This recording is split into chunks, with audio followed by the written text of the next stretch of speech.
Okay, welcome back, friends, to Haywood Plains, and time for another project. Just finished the DC-3, and now we're going to work on a P-26 Peashooter, an interwar, pre-World War II pursuit aircraft, what they used to call fighter planes before they called them that. That's where the P designation comes from. P for pursuit, B for bomber. Later, after the U.S. Army Air Corps became the United States Air Force, they changed the P to an F, which is the designation you have for fighter aircraft today, with the exception of the Hornet, which is a jack of all trades, master of none, and they call that an FA, or fighter attack airplane. And the A for attack is also applied to the A-10 Warthog. Hopefully they will maintain that aircraft and keep that flying, because it's an amazing airplane. Alright, so the A-10 Thunderbolt II took over where the P-47 left off, and the SPAD, the Douglas what was the SPAD? Anyway, look it up, you'll find it. So after the Thunderbolt,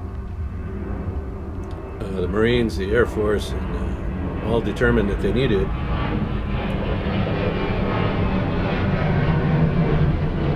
serious ground pounding capability. That's why those two aircraft were developed, the SPAD and then the A-10 Warthog Thunderbolt II.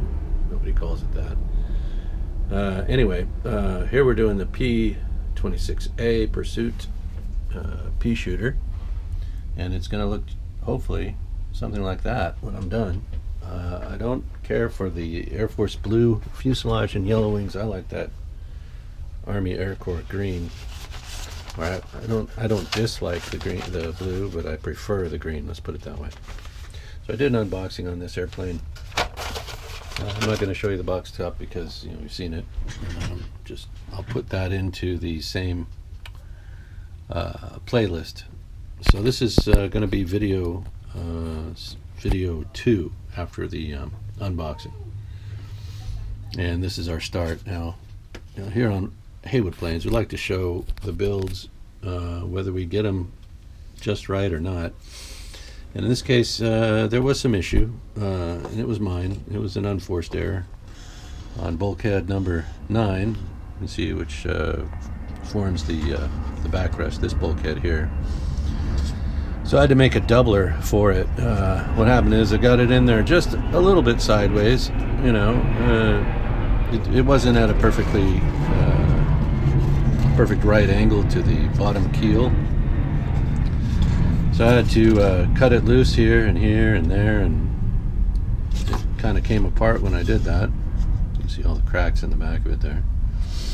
Some of the shoring up I attempted with it, and it wasn't good enough, so we had to cut a doubler, which is this part right here, out of sheet stock, sheet balsa.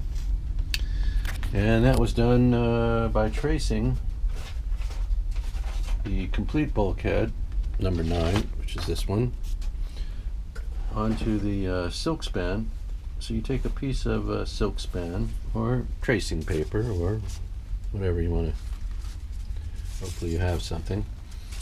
And what you want to do to make a whole part of that, to make that entire configuration, is draw each half onto your, where are we?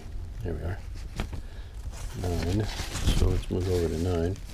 So you lay it on. First do one half this way, right? Trace it on. And you flip it over. And you line it up side by each. And you trace the other side. Piece of cake. So what you're left with is the whole part. I don't know if you can see that. And then you just draw that onto your sheet balsa and cut it out. Just reduce it a little bit to make it fit inside of the stringers, if your model has the notched in stringers. Now, Sterling build for this airplane is not notched. It's kind of a plank on frame.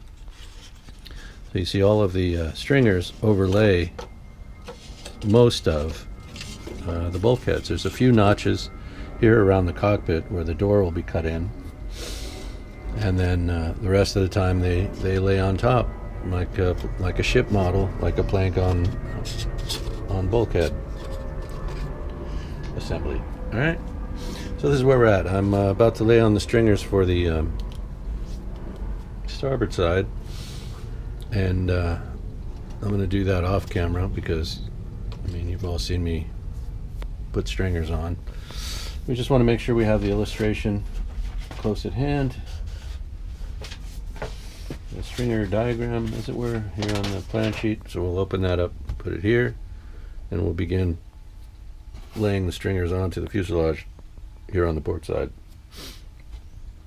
All right, I just wanted to get an initial video going.